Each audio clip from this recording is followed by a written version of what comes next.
Okay, so let's continue. So we covered linearity, causality, time shift invariance test. And now you also know how to make your own functions.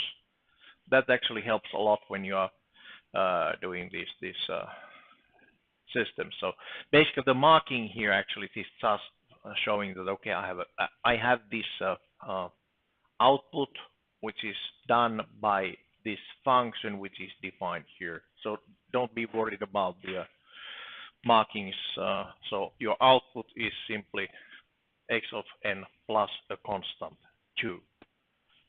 Okay. And then some hints there. Okay. Next.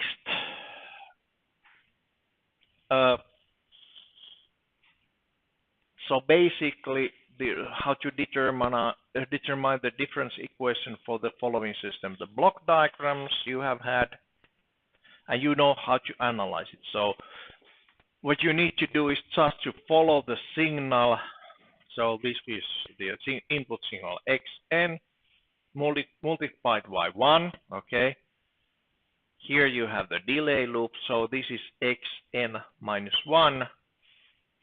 Again multiplied by 2 here, and then this is actually delayed, one more delay on xn, so if xn minus 1, so this is xn minus 2. Same thing for the output. You have the output there, and basically you just analyze this block diagram to find out what is the difference equation. Okay, next part, and this is just, you just write what it is. The next one, how about the system parameters A and B? Well, just reminder that if you have a system, for example, like this, B0 x1 xn plus B1 xn minus 1 minus, or, well, this is an example. If you have plus, say, a1 y n minus 1, the system coefficients come from the formula where you have everything of the output on the left hand side and everything on the input on the right hand side. So you have yn minus a1 yn minus 1. So just remember to change the sign when you're moving those from one side to another.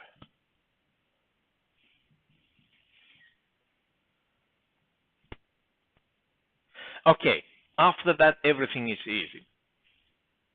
Hey, let's make this one actually just for fun. I will put this one number 2. After this one, everything is easy. So this actually will form you the vector A of the system,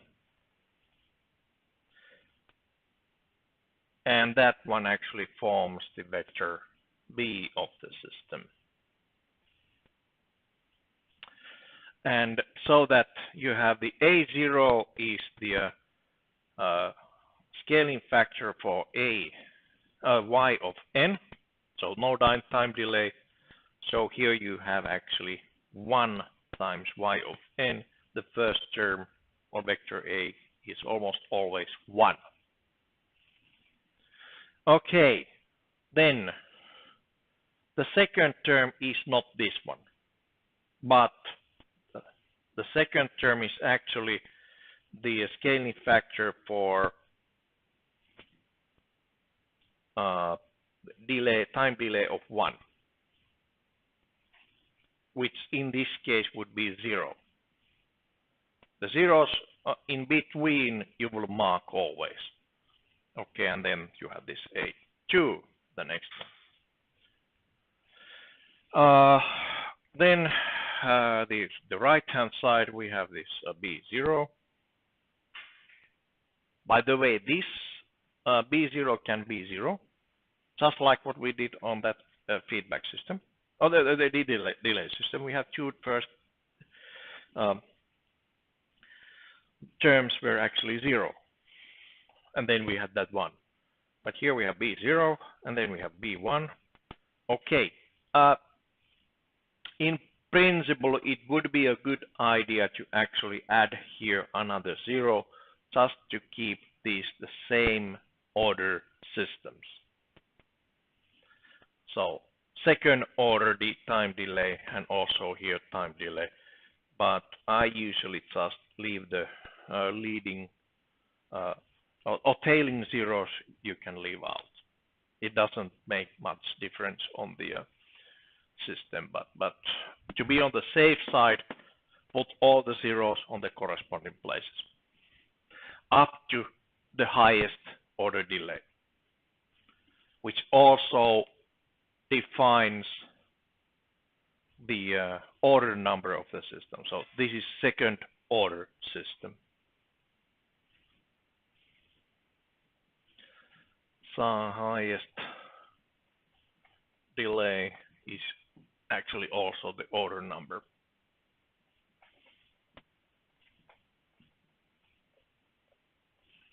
Okay, so when you're doing the fourth exercise, just follow the signal. By the way, if you want to show this bigger, you can always open it by double-clicking it. No, I cannot close it anymore. Ah! I have too small computer screen here. Okay, good. So first part, when you have this analyze that one, you have your difference equation on that form. Then you basically form it on this generic form. Make sure you don't make a mistake when you change those values from right-hand side to left-hand side, and then just match the corresponding scalar with the delay of this signal. Okay, that will take care of the fifth. Right, let's then continue on the part 6.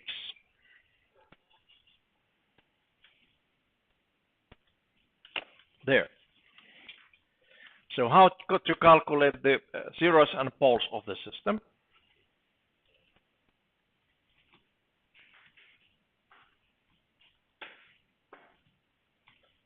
So linear time invariant system, LTI. I'll just get some parameters from the head. So these are, maybe I should actually use some.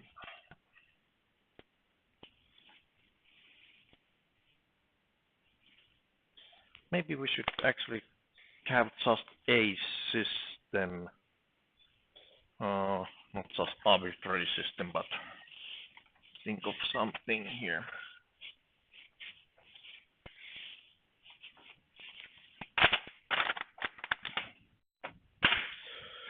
Oh, example.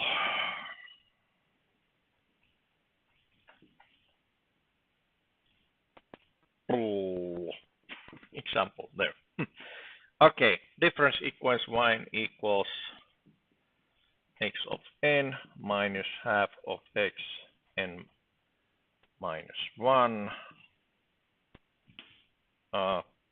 plus x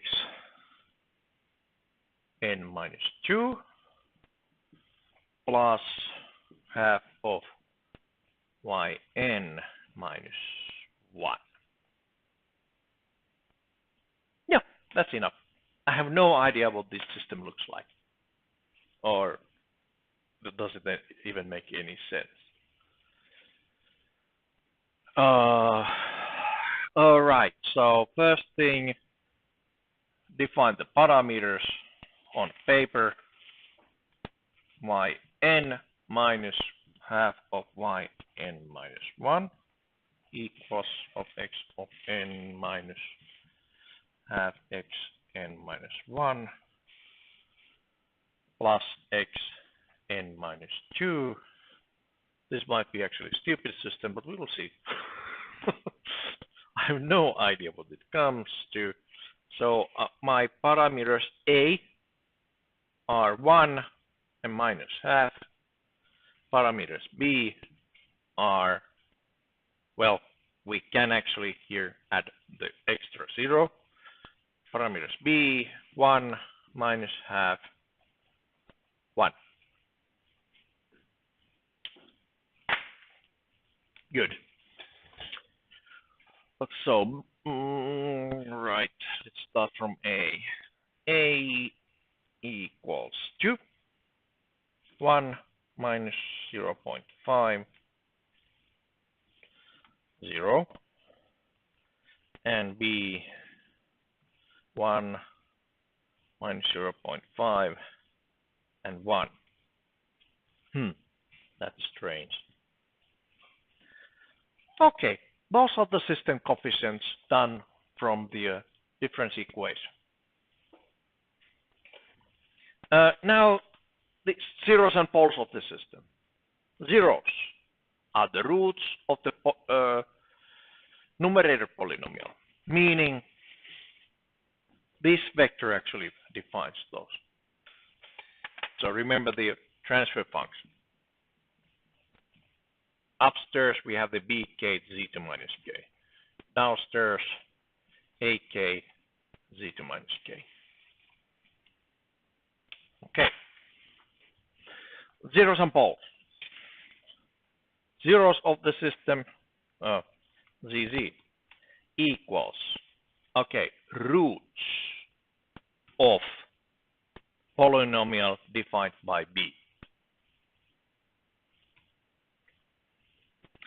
So these are the zeros of the system.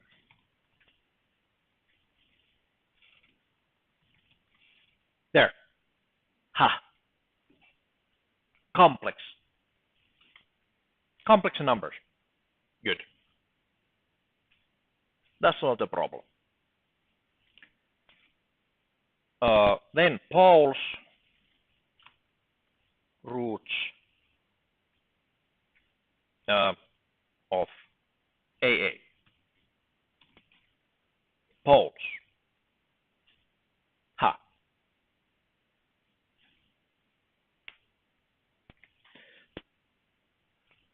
Yeah. So second order system, 2 poles. If I had left this one out, it would actually give me only 1 pole. So in case of zeros and roots, it's always safe to also add these this extra tailing zeros to the system. So we have the same amount of terms in A and B.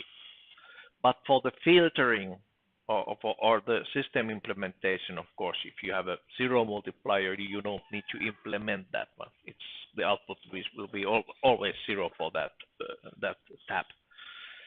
Okay, so those are the coordinates, and then we just need to figure out where they are on the Argand diagram. Well, the z-plane is quite close to the Argand diagram. The only difference is just that it does not have that the gain of the system there. So z-plane, and how you use it, you put first the b parameter and then a parameter, and then I hope that it was, oh, Control C detected. Wow. Where did it get that Control C? Anyways, so that's what my system looks like. zeros are on the unit circle, and the poles are inside of the unit circle. Okay, so this one actually also shows me this is a stable system. All the poles are inside of the unit circle. Good.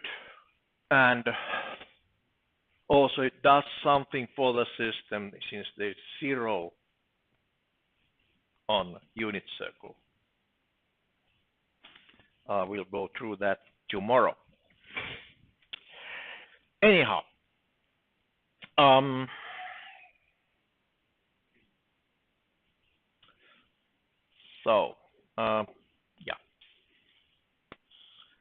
So this Z-plane actually calculates and points those zero and pole locations on the complex plane, but you can also calculate the routes accordingly from that one. Okay, there's also a way to get the polynomial coefficients if you know these zeros and poles, which is quite handy if you want to somehow modify the system for some reason. I have no idea why.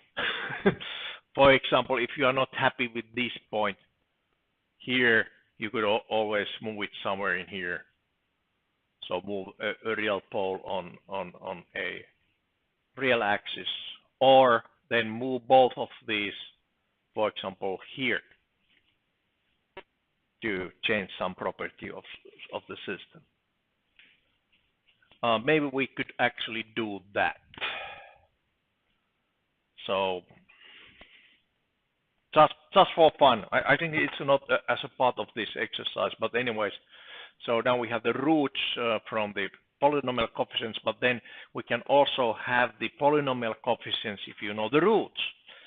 So basically, let's take these poles now and move them here and here. Those are easy locations. So that location would be 0.5, 0.5j, and this is the complex conjugate of that one. Okay, so just for fun. Oops, what happened? Pole 2, modified pole location. First one, what did I say? 0.5 plus 0.5 times j. Either j or I are imaginary units unless you have overwritten them. So if you are using loop variables, never use I or j. It overwrites the imaginary unit. Okay, it's not a bug, it's a feature. Yeah, now we have one pole, but poles or complex the roots are always come in pairs. Otherwise, you cannot get the real numbers as the polynomial coefficients. So that's why we actually make the PP2 as PP2, and okay, see, this is not anymore a row vector. Yeah, the row vector. This is column vector, and the column separator is semicolon. So it's a new line basically, new line and complex conjugate of PP2.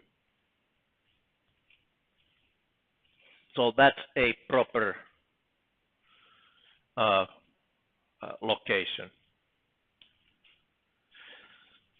So just for fun, I will test if this program actually, Z-plane, works as in MATLAB. So if you put their row vector on Z-plane, it calculates the roots. But if you put there the zeros and poles, it just plots those. At least in MATLAB it does. I don't know what does it do on here. Yeah, it works. So Z-plane or any other program actually, or the routine in filters or so. If you have a row vector, it's considered as system coefficients. If you have a column vector, then it's considered as the roots of a polynomial. Good. So that's the system zeros and poles. What are the system coefficients of the corresponding system? Zeros remain the same, so B would be the same. The corresponding, what happened here? Nothing. Corresponding system coefficients, meaning the denominator coefficients of this system would be polynomial coefficients defined by the new roots. Okay.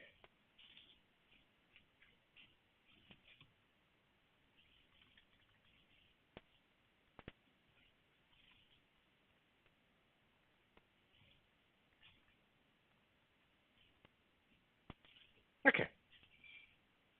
Good. Yeah. So we did some modification of the system. So the new system basically would be having a kind of dangerously looking feedback of 1, but it also have a damping coefficient that's 0.5, to think of it that way. And the zeros and poles of this system are here. Good. Let me take a quick look on. Yeah, those are the silver saying calculation and poles. Stable.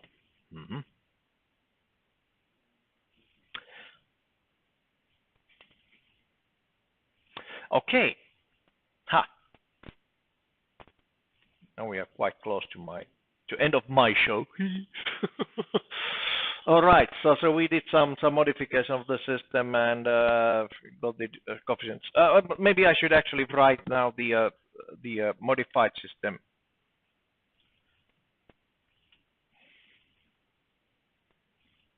Is just to make a point here. So this is just a comment line. Minus yn minus 1 plus 0.5 yn minus 2.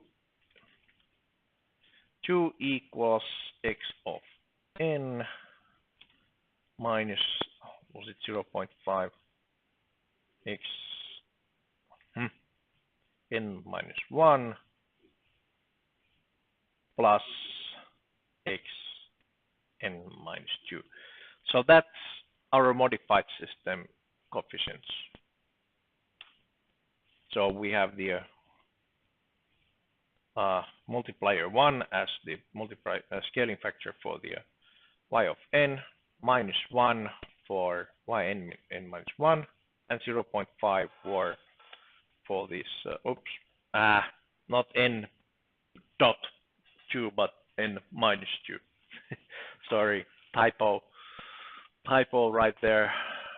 All right. So now we have the system coefficients from all different sources. Good. The last thing. Now we have a system coefficient, a set of system coefficients, and we can actually test what a signal looks like when it goes through the system.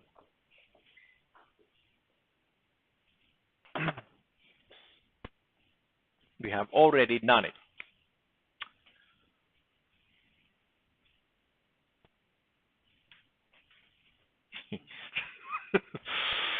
Right.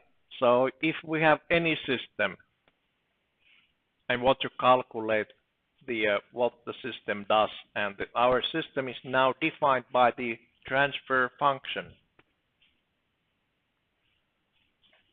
In Octave, it simply filter BB, AA, and X does the trick. So we already tried that one for this delay. Made a system which actually returned the delay. So if we had a system which has yn equals that x of n, x of n minus 2, it has the system coefficients a0 equals 1, and then, well, 0, 0, and then the b vector was that 0, 0, 1. Okay, but this is just any linear time invert system implementation. Now we have defined the system coefficients b and a. Remember the order, always the scaling factors for input first, and then scaling factor for output, and then the input vector. So, and we have the test vector xx, no, or x1. I think x1 is better. Do we have x1? Ah, yes, yes, we have x1. So, random numbers. Well, x2, but xx is as good. Okay.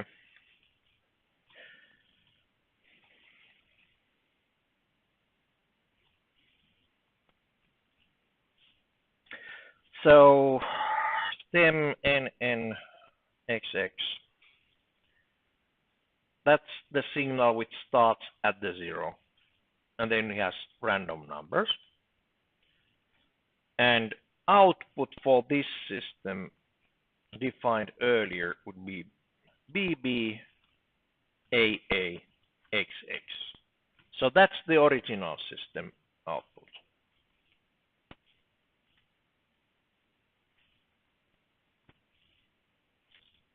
And the system was there, that one.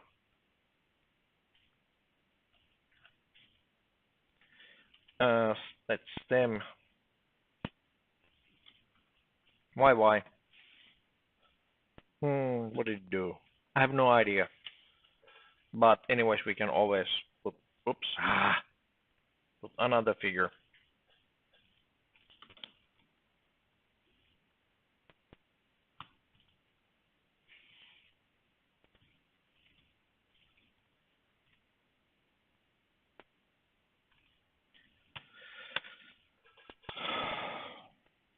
All right. Wait a minute. What didn't do anything here?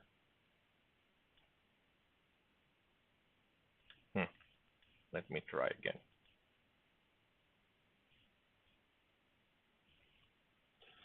So this is our input. And then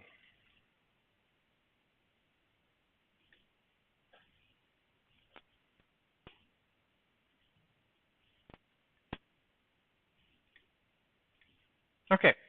So first one, figure 4, is my input of signal, and then this figure 5 is output of signal. It did something for it. I have no idea what it is, but anyways, they are different.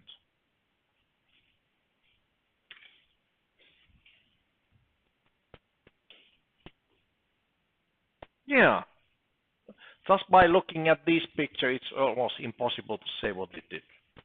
So that's why tomorrow we'll actually concentrate on system responses.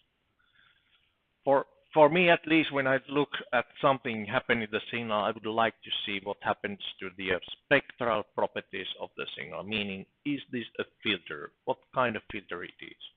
But just judging from the timeline here,